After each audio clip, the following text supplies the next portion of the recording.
What happens when a sneeze guard becomes the villain in a small town's tale?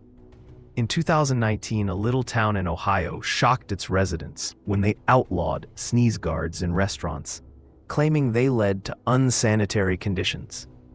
The reasoning was absurd.